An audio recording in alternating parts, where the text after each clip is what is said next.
अब हम डिस्कस करेंगे वर्ब कॉन्जुगेशन के बारे में। तो सबसे पहले इसकी डेफिनेशन देखते हैं। देखिए डेफिनेशन है इसकी, changing a verb to match its subject is called conjugating a verb और वर्ब कॉन्जुगेशन। तो यहाँ पे मैच कीवर्ड पे आप ध्यान दीजिए कि जब भी कभी हम वर्ब को इस हिसाब से चेंज करते हैं कि वो अपने सब्जेक्ट के साथ मैच करे, उसको आप कॉन्जुगेटिंग अ वर्ब या वर्ब कॉन्जुगेशन बोलोगे। ठीक है, देखिए देखने में तो ये बहुत ही सिंपल आइडिया लग रहा है, लेकिन फिर भी राइटर्स कई बार गलती करते हैं कि सिंगुलर सब्जेक्ट के साथ वो प्लूरल वर्ब का यूज करते हैं और प्लूरल सब्जेक्ट के साथ कई बार वो सिंगुलर वर्ब का यूज करते हैं। इसकी वजह से क्या होता है कि जो आपका सब्जेक्ट वर्ब एग्रीमेंट होता है वो डिस्टर्ब हो जाता है, और अगर जिस सेंटेंस में सब्जेक्ट और वर्ब का एग्रीमेंट नहीं होगा तो वो सेंटेंस सही नहीं होगा। ठीक है, तो सब्जेक्ट और वर्ब का एग्रीमेंट होना बहुत जरूरी है, दोनों चीजों का एग्रीमेंट होना बहुत जरूरी है।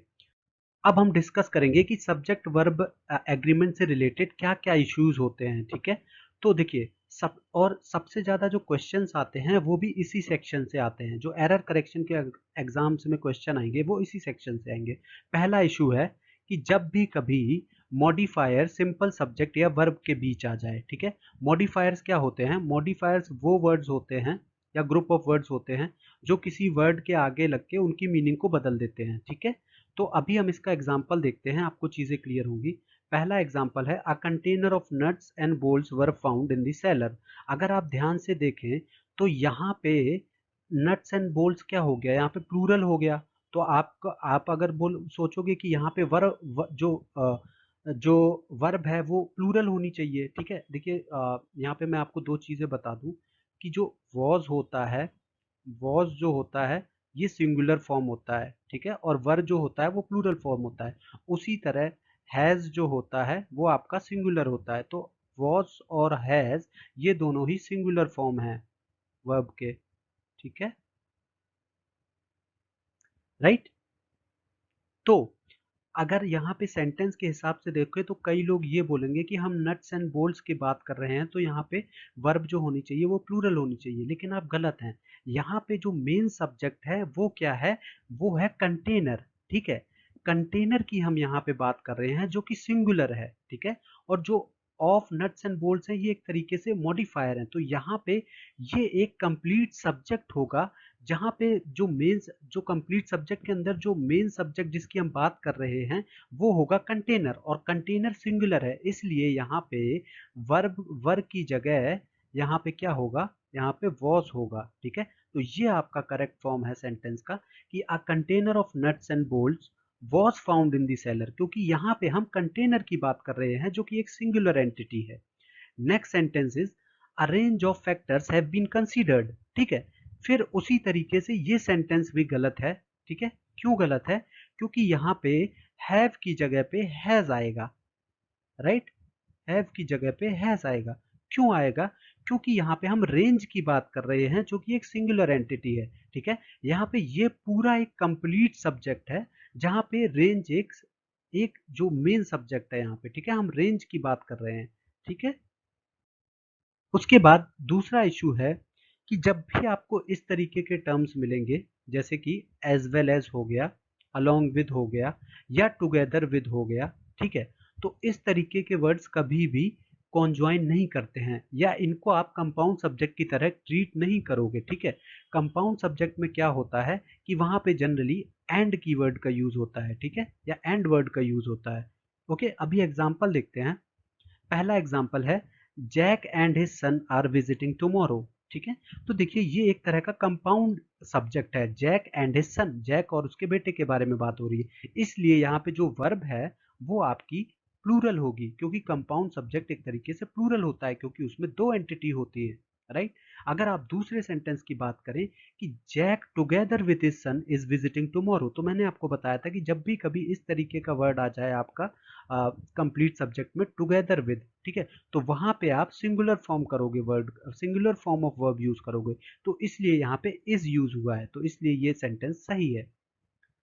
अब हम चलते हैं इशू नंबर 3 पे। ठीक है, तो जनरली जो और नॉर जो वर्ड्स होते हैं ये कॉन्जॉइन नहीं करते हैं। ठीक है, यानी कि इसका मतलब क्या हुआ इसका मतलब ये हुआ कि अगर आप इस एग्जाम्पल को देखें, सीमा और हर सन इज विजिटिंग टुमारो, ठीक है। तो यहाँ पे आप अगर बोलो कि आप बोल सकते हो कि इसको आप कंपाउंड सब्जेक्ट की तरह ट्रीट करो, लेकिन यहाँ पे जो और जो यहाँ पे वर्ड है, इसके यूज होने की वजह से जो वर्ब है वो आपकी सिंगुलर है। अगर आप इसको देखते कि ये कंपाउंड सब्जेक्ट है, तब तो उसके हिसाब से प्लूरल वर्ब आनी चाहिए थी। लेकिन मैं यहाँ पे हमारा जो इशू क्या है कि जब भी कभी कंपाउंड सब्जेक्ट के अंदर और या नॉर तरह के वर्ड होंगे, तो वहां पे आपको सिंगुलर, आप बोल सकते हो कि सिंगुलर वर्ब यूज करनी होगी, ठीक है। इसलिए मैंने लिखा है कि डू नॉट कॉन्जॉइन, कि यहाँ पे ये पूरी एंटिटी प्लूरल है, तो उसके हिसाब से प्लूरल वर्ब आना चाहिए था। बट यहाँ पे क्योंकि ये एक तरह का आप बोल सकते हो कि एक्सेप्शन है, तो यहाँ पे जो और नॉर तरह के जो वर्ड होंगे उसके साथ हमेशा सिंगुलर वर्ब आएगा। Okay, next sentence is Seema and her son are visiting tomorrow. तो ये सेंटेंस सही है। इस वाले कंपाउंड सब्जेक्ट में एंड कीवर्ड का यूज हुआ है, इसलिए ये वाला सेंटेंस सही है। उसी तरह अगर आप तीसरा सेंटेंस देखें कि neither Seema nor her son is visiting tomorrow, तो ये भी सही है, क्योंकि यहाँ पे नॉर कीवर्ड का इस्तेमाल किया है, इसलिए यहाँ पे वर्ब होगा वो सिंगुलर होगी, ठीक है। नेक्स्ट इज इशू नंबर 4 कि देखिए, अब जब भी अभी तो जो सिंपल सिचुएशन थी कि जब आपका कंपाउंड सब्जेक्ट में दोनों चीजें, जो दो चीजें, जो दो दो एंटिटी थी या दो सिंपल सब्जेक्ट थे, वो दोनों ही सिंगुलर थे।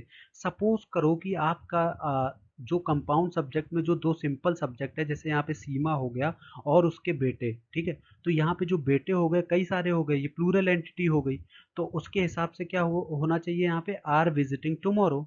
तो ये बिल्कुल सही है, ठीक है। तो जब भी कभी इस तरीके के सेंटेंस आएंगे कि आपके कंपाउंड सब्जेक्ट में एक एंटिटी प्लूरल हो, तब वहां पे क्या चीज आएगी, तब वहां पे एक प्रॉक्सिमिटी रूल लगता है, ठीक है। अब प्रॉक्सिमिटी रूल क्या होता है कि कंपाउंड सब्जेक्ट में जब मतलब एक एंटिटी प्लूरल हो, तो उसमें जो सब्जेक्ट वर्ब के नियर होता है उसके हिसाब से वर्ब आती है। तो यहाँ पे जो सन्स वाला सब्जेक्ट है, ये आपका वर्ब के पास है, इसलिए यहाँ पे वर्ब प्लूरल है। लेकिन अगर आप दूसरे सेंटेंस की बात करें कि नीदर हर डॉटर्स नॉर सीमा, तो यहाँ पे जो सीमा, ये भी एक कंपाउंड सब्जेक्ट है, लेकिन यहाँ पे सीमा जो है वो एक सिंगुलर एंटिटी है, ठीक है। तो इसलिए यहाँ पे सिंगुलर वर्ब आया है और ये वर्ब के नजदीक है। तो प्रॉक्सिमिटी रूल ये कहता है कि कंपाउंड सब्जेक्ट में जब भी कभी आपको एक एंटिटी प्लूरल मिले, तो उसमें जो वर्ब होगी वो जो नियर वाला सब्जेक्ट होगा, जो करीब होगा वर्ब के, उसके हिसाब से होगी, ठीक है। आई होप आपको चीजें क्लियर हुई होगी। तो प्रॉक्सिमिटी रूल कहता है कि the verb is decided by the nearest noun, ठीक है। उसके बाद इशू नंबर 5। इशू नंबर 5 क्या होता है कि जब भी आपको इस तरह के वर्ड्स, अगर जैसे जनरली क्या होता है कि जो ये ईदर और नाइदर जो वर्ड्स होते हैं, ये हमेशा पेयर में यूज होते हैं, कि ईदर इस तरीके से, ईदर और, या फिर नाइदर नॉर। जनरली ये वर्ड मतलब हमेशा पेयर में यूज होते हैं, हमेशा तो नहीं, मतलब ज्यादातर, ठीक है। लेकिन जब भी कभी ये दोनों वर्ड, मतलब आप बोल सकते हो कि खुद से यूज हो, इनके अलावा आप बोलो कि अगर इधर और या नॉर वर्ड का यूज ना हुआ हो या ये पेयर में ना हो, तो हमेशा आप ये याद रखिए कि इनकी वर्ब क्या होगी, सिंगुलर होगी, ठीक है। जो वर्ब होगी सेंटेंस में वो सिंगुलर होगी। कैसे, एग्जांपल देखते हैं कि कोला और water either is preferable to Sunil. तो यहाँ पे देखिए जो आपकी वर्ब हुई वो क्या हुई, सिंगुलर हुई। उसी तरह अगर आप दूसरा सेंटेंस देखें कि neither of the students is eligible to attend, तो अगर कुछ बच्चे ये कहते हैं कि यहाँ पे जो स्टूडेंट्स वाला जो वर्ड है वो प्लूरल है, इसलिए वर्ब प्लूरल होनी चाहिए, नहीं, क्योंकि यहाँ पे नीदर सिर्फ अकेले यूज हुआ है। देखिए ये पूरा एक तरह का कंप्लीट सब्जेक्ट है, तो ठीक है, इसमें जो नीदर है वो सिर्फ अकेले ही यूज हुआ है, तो इसलिए यहाँ पे जो वर्ब होगी वो आपकी सिंगुलर होगी, तो ये सेंटेंस भी सही है। अब हम इशू 6 डिस्कस करेंगे। इशू 6 डिस्कस करने से पहले हम कलेक्टिव नाउन के बारे में जानेंगे। देखिए कलेक्टिव नाउन वो नाउन होती है जिसमें हम एक ग्रुप को रिप्रेजेंट करते हैं, ठीक है, या एक समूह को रिप्रेजेंट करते हैं। एग्जाम्पल क्या हो गया, जैसे बोर्ड हो गया, टीम हो गया। तो बोर्ड में कई सारे मेंबर्स होते हैं, टीम में भी कई सारे मेंबर्स होते हैं। तो उन मेंबर्स को आप कलेक्टिवली टीम बोलते हो, ठीक है, या बोर्ड बोलते हो। या अगर आप मतलब ज्यूरी की टीम है, जजेस की टीम है, तो वहां पे ज्यूरी बोलोगे, ठीक है। तो कलेक्टिव नाउन एक तरह से ग्रुप को रिप्रेजेंट करता है। तो जब भी कभी आप कलेक्टिव नाउन की बात करोगे, तो कलेक्टिव नाउन में अगर देखिए मतभेद नहीं है, ठीक है, अगर आप उसको एज अ सिंगुलर एंटिटी मान रहे हो, तो वहां पे उसको आप क्या बोलोगे, सिंगुलर वर्ब यूज करोगे। लेकिन कई बारी अगर जो कलेक्टिव नाउन है, अगर उनके जो मेंबर्स हैं उनको आप अलग अलग दिखाना चाह रहे हो, तो वहां पे आप प्लूरल वर्ब का यूज करोगे, ठीक है। एग्जाम्पल देखिए, आपको चीजें क्लियर हो जाएंगी। पहला एग्जाम्पल है कि the jury is returning late to the court room. अब यहाँ पे जो मैंने वर्ब यूज करी है वो सिंगुलर यूज करी है, क्यों? क्योंकि यहाँ पे हम पूरी ज्यूरी को एक साथ लेके चल रहे हैं, ठीक है। एक हम ये यहाँ से इन्फ्रेंस निकाल पा रहे हैं कि सारी की सारी ज्यूरी है वो लेट आई कोर्ट रूम में, तो पूरी ज्यूरी की हम एक साथ बात कर रहे हैं, इसलिए यहाँ पे इस वर्ड का यूज किया है, मतलब सिंगुलर फॉर्म ऑफ वर्ब का यूज किया है। उसी तरह अगर आप दूसरे सेंटेंस को देखें, तो the jury are all wearing different coloured shirts. तो यहाँ पे मैंने प्लूरल वर्ब का यूज किया है, क्यों किया है? क्योंकि यहाँ पे जो आप ज्यूरी की मेंबर्स की बात कर रहे हो उनको आप अलग दिखा रहे हो, ठीक है, कि मतलब सारे बंदों ने अलग अलग शर्ट्स पहनी हुई है, ठीक है। तो उनको एक तरह से आप अलग अलग ट्रीट कर रहे हो, तो इसलिए यहाँ पे प्लूरल वर्ब आएगा। ओके, आई होप आपको चीजें क्लियर हुई होगी। अब चलते हैं इशू नंबर 7 पे। इशू नंबर 7 हमारा कहता है कि जब भी कभी एक्सप्रेशन इस तरीके से होगी, या आपके सेंटेंस में जब भी कभी मोर देन वन का अगर यूज होगा, तो वो तब हमेशा वर्ब क्या होगी, तो वर्ब हमेशा आपको सिंगुलर यूज करनी पड़ेगी, ठीक है। कैसे? एग्जाम्पल देखते हैं कि more than one person was involve in this crime, ठीक है। तो आपने मोर देन वन का यूज किया, इसलिए जो आपकी वर्ब होगी वो आपकी क्या होगी, सिंगुलर होगी, was involve in this crime. उसी तरह अगर आप दूसरे सेंटेंस की बात करें कि more than one sheet is required for this assignment, तो फिर से मोर देन वन आया, इसलिए यहाँ पे आप सिंगुलर वर्ब का यूज करोगे, ठीक है। तो अब चलते हैं इश्यू नंबर 8 पे।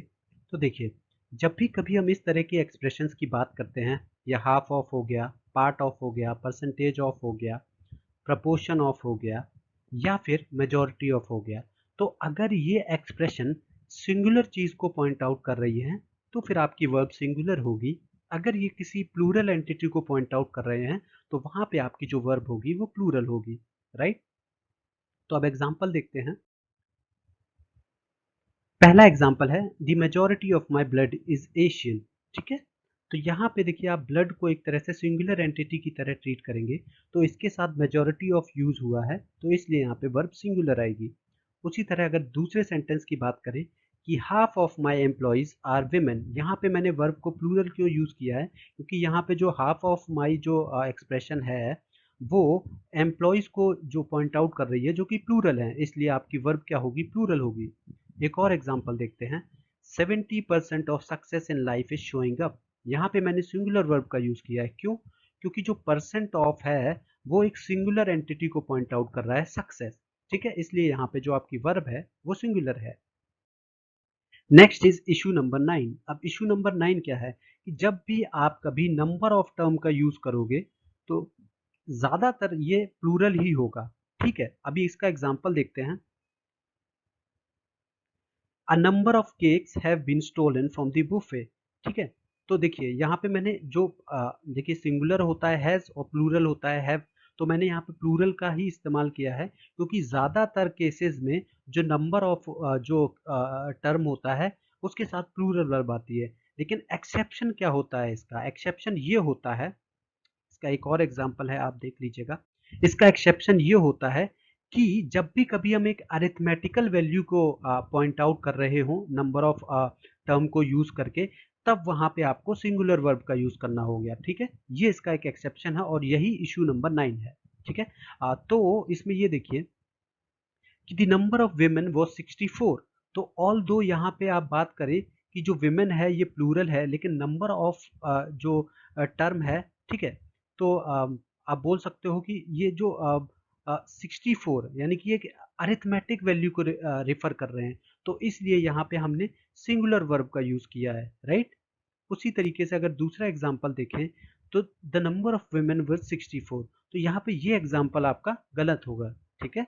क्योंकि जब भी कभी मैंने आपको बताया कि अगर नंबर ऑफ की टर्म यूज कर रहे हैं और अगर वो किसी अरिथमेटिक वैल्यू को रिफर करे तो उस जगह पे जो आपकी वर्ब होगी वो सिंगुलर होगी, राइट। अब चलते हैं इशू नंबर 10 पे। इशू नंबर 10 कहता है कि जब भी कभी आप इस तरह के वर्ड्स यूज करोगे, यानी कि ऑल, एनी, मोर, मोस्ट, सम, देखिए ये इनडेफिनेट प्रोनाउन होते हैं। इनडेफिनेट प्रोनाउन के बारे में हम आगे के लेक्चर्स में पढ़ेंगे। प्रोनाउन क्या होता है, एक बेसिक चीज मैं आपको बता देता हूँ कि प्रोनाउन वो वर्ड्स होते हैं जो जनरली नाउन के प्लेस पे यूज होते हैं। तो ये सारी चीजें नाउन क्या होता है, प्रोनाउन क्या होता है, हम एक एक करके आगे के जो चैप्टर्स होंगे उनमें डिस्कस करेंगे। अभी आप बस इतना याद रखिए कि जब भी कभी आप इस तरीके के वर्ड्स की बात करेंगे, जैसे कि ऑल हो गया, एनी हो गया, मोर, मोस्ट या सम हो गया, तो ये सिंगुलर होंगे जब ये किसी सिंगुलर पॉइंट एंटिटी को पॉइंट आउट करेंगे, और प्लूरल होंगे तब जब ये किसी प्लूरल एंटिटी को पॉइंट आउट करेंगे। एग्जाम्पल देखिए आप, एग्जाम्पल के तौर पे देखिए, पहला है all of the bread has been stolen. तो यहाँ पे जो ऑल ऑफ जो आपका जो वर्ड है, ठीक है, ये किसको पॉइंट आउट कर रहा है, ये ब्रेड को पॉइंट आउट कर रहा है जो कि एक सिंगुलर एंटिटी है। तो यहाँ पे हैज वर्ब आएगी जो कि सिंगुलर है। उसी तरीके से अगर आप दूसरा अगर आप एग्जांपल देखें तो यहाँ पे जो सम वाला जो आप वर्ड है, ये किसको पॉइंट आउट कर रहा है, ये पॉइंट आउट कर रहा है वर्स्ट मिस्टेक्स को, जो कि एक प्लूरल एंटिटी है। इसलिए यहाँ पे वर्ब आपका क्या आएगा, प्लूरल आएगा कि some of the worst mistakes of my life have been haircuts, ठीक है। तो इस तरीके के जब भी इश्यूज आएंगे आपको वर्ड्स पे ध्यान देना है, आपको सब्जेक्ट पे ध्यान देना है। अगर आप सब्जेक्ट पे ध्यान दोगे तो आप उसकी कभी भी वर्ब गलत नहीं लिखोगे, ठीक है। देखिए इशू नंबर 10 क्या है कि जब भी आपको इस तरीके के वर्ड्स दिखें, anyone, each, everyone, no one, nobody या फिर समवन, तो आप इनको एक तरह से सिंगुलर ट्रीट करोगे, ठीक है। तो इस वजह से जो आपकी वर्ब होगी वो सिंगुलर होगी। अभी एग्जाम्पल देखते हैं। पहला एग्जाम्पल है कि the supreme irony of life is that hardly anyone gets out alive, ठीक है। तो यहाँ पे देखिए एनी वन का यूज हुआ है, इसलिए जो वर्ब होगी वो सिंगुलर होगी। देखिए गेट्स जो होता है वो सिंगुलर फॉर्म होता है वर्ब का, और जो गेट होता है वो प्लूरल फॉर्म होता है, ठीक है। इसी तरह दूसरे सेंटेंस की बात करें जहां पे नो बडी का यूज हुआ है, तो वहां पे भी सिंगुलर वर्ब यूज हुआ है इज। अब पूरा एग्जाम्पल पढ़ते हैं। Nobody is ever met at the airport when beginning a new adventure, ठीक है। तो जब भी आपको इस तरीके के वर्ड्स दिखें तो वहां पे आपको सिंगुलर वर्ब यूज करनी है। नेक्स्ट इज, देखिए ये तो आपको बहुत स्ट्रेट फॉरवर्ड चीज़ थी कि हाँ चलो ठीक है, कि जब भी आपको इस तरीके के अगर कभी वर्ड्स मिले, एनी वन, नो बडी, नो वन, सम वन, तो वहाँ पे आपको सिंगुलर वर्ब यूज़ करनी है। लेकिन जब भी आपको कभी इस तरीके के अगर वर्ड मिले, हिज या हर, ठीक है, तो यहाँ पे अब प्रॉब्लम से स्टार्ट होती है। किस तरीके की प्रॉब्लम होती है, ठीक है, जैसे आप इस एग्जाम्पल को देखिए, जैसे एनी वन का हमने यूज़ किया है, ठीक है। Anyone who goes to a psychiatrist should have his head examine, ठीक है। देखिए जो एनीवन जो हमारा वर्ड है, इससे हमें ये चीज नहीं पता चल रही है कि वो लड़का है या लड़की है, ठीक है। तो हिज का इस्तेमाल करना गलत होगा, क्योंकि जो हिज वर्ड होता है ये जनरली हम मेल जेंडर के लिए इस्तेमाल करते हैं, और जो हर जो होता है, ठीक है, जो हर वर्ड होता है इसको हम फीमेल जेंडर के लिए इस्तेमाल करते हैं, ठीक है। तो जब भी कभी इस तरीके के सेंटेंसेस आएंगे कि जहाँ पे एनी वन, नो बडी या इस तरीके के वर्ड्स हैं और उनके साथ अगर आप हैव या हिज इस्तेमाल कर रहे हो, तो वहाँ पे थोड़ी सी दिक्कत आती है, ठीक है। तो इस सिचुएशन में आपको क्या करना है, दो ऑप्शन होते हैं आपके पास। पहला ऑप्शन होता है कि आप अपने सेंटेंस को इस तरीके से अरेंज करिए कि वहाँ पे आप सब कुछ प्लूरल बना दें, और दूसरा है कि आप देयर यूज कीजिए इंस्टेड ऑफ हिज, ठीक है, या फिर हर, ठीक है। तो वहाँ पे आपको कंफ्यूजन नहीं होगी। अगर आप एग्जाम्पल देखें तो पहले वाले को जब वहाँ पे आप सब कुछ प्लूरल बना दिए कि people who go to psychiatrist should have their heads examined, कि आपने एनीवन को पीपल के रूप में कन्वर्ट कर दिया और फिर उसके लिए आपने देयर यूज कर लिया, ओके। उसी तरीके अगर आप हिज की जगह देयर यूज करें तो भी सही है। कैसे कि anyone who goes to a psychiatrist should have their head examined.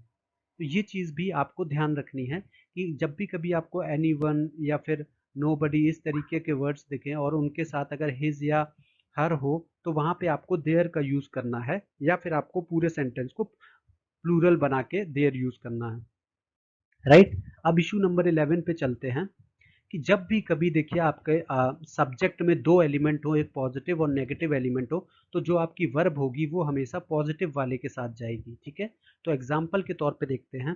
पहला अगर आप एग्जाम्पल देखें कि the CEO not the board members makes the final decision, ठीक है। तो देखिए यहाँ पे थोड़ी सी मेरे से गलती हुई है, यहाँ पे ये जो पूरा है यहाँ तक, ये पूरा एक कंप्लीट सब्जेक्ट है, ठीक है। द CEO से लेके मेंबर्स तक ये पूरा एक कंप्लीट सब्जेक्ट है, और इसमें दो एलिमेंट हैं, ठीक है। एक है हमारा पॉजिटिव एलिमेंट जो कि एक CEO हो गया, क्योंकि नॉट वर्ड का यूज हुआ है तो इसलिए ये वाला जो एलिमेंट है, ये वाला एलिमेंट्स है आपका नेगेटिव एलिमेंट। लेकिन जो आपकी वर्ब होगी वो होगी पॉजिटिव एलिमेंट के हिसाब से, तो यहाँ पे वर्ब आपकी सिंगुलर मेक्स इसीलिए हुई है। मेक्स आपकी सिंगुलर फॉर्म होती है वर्ब की, और जो मेक होता है ये आपका प्लूरल फॉर्म होता है, ठीक है।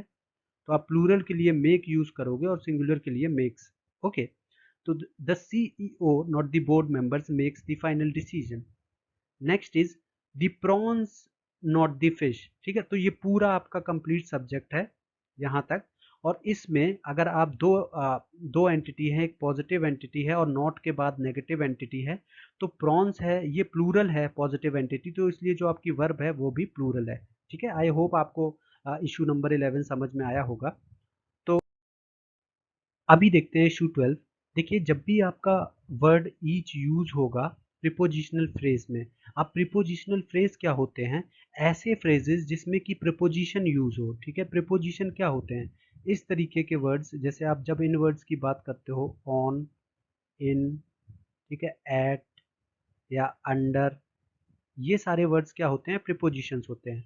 प्रिपोजिशंस के बारे में हम जब प्रिपोजिशंस का चैप्टर पढ़ेंगे वहां पे डिस्कस करेंगे डिटेल में। अभी आप बस इतना जानिए कि जब भी कभी ईच वर्ड का यूज प्रिपोजिशनल फ्रेज में होता है, तो वहां पे जो आपकी वर्ब होगी वो हमेशा सिंगुलर होगी। आपको वहां पे इस चीज से आपको कंफ्यूजन नहीं होनी है कि अगर प्लूरल मॉडिफायर्स यूज हो रहे हैं, जैसे कि इस एग्जांपल की अगर बात करें, ईच ऑफ द कार्स, तो यहाँ पे कार्स एक तरीके से प्लूरल मॉडिफायर हो गया। पूरा देखिए आपका कंप्लीट सब्जेक्ट है ईच ऑफ द कार्स, ठीक है। और यहाँ पे ऑफ जो है वो आपका प्रीपोजिशन है, ठीक है। तो ये एक प्रीपोजिशनल फ्रेज हो गया, और इसके साथ ईच वर्ड भी यूज हो रहा है। तो इस तरीके के प्रीपोजिशनल फ्रेज में जहाँ पे ईच यूज हो रहा होगा वहां पे वर्ब हमेशा सिंगुलर होगी। आप एग्जाम्पल देखिए, आपको चीजें क्लियर हो जाएंगी। एग्जाम्पल है each of the guide dogs is assigned a trainer. तो यहाँ पे मैंने सिंगुलर वर्ब का इसलिए यूज किया है क्योंकि ये एक प्रीपोजिशनल फ्रेज है जिसमें कि हमारा ऑल दो जो मॉडिफायर है डॉग्स, वो क्या है, वो प्लूरल है, लेकिन लेकिन यहाँ पे ईच वर्ड का यूज हो रहा है, इसलिए जो हमारी वर्ब होगी वो सिंगुलर होगी, ठीक है। आई होप आपको ये कंसेप्ट क्लियर हुआ होगा। तो गाइस आज के वीडियो में बस इतना ही। Thank you. ज्ञान के प्रकाश से देश को सशक्त बनाने के हमारे इस प्रयास में इस चैनल को सब्सक्राइब करके और लोगों के साथ शेयर करके अपना बहुमूल्य योगदान जरूर दें। बढ़ेगा इंडिया तो बढ़ेगा इंडिया।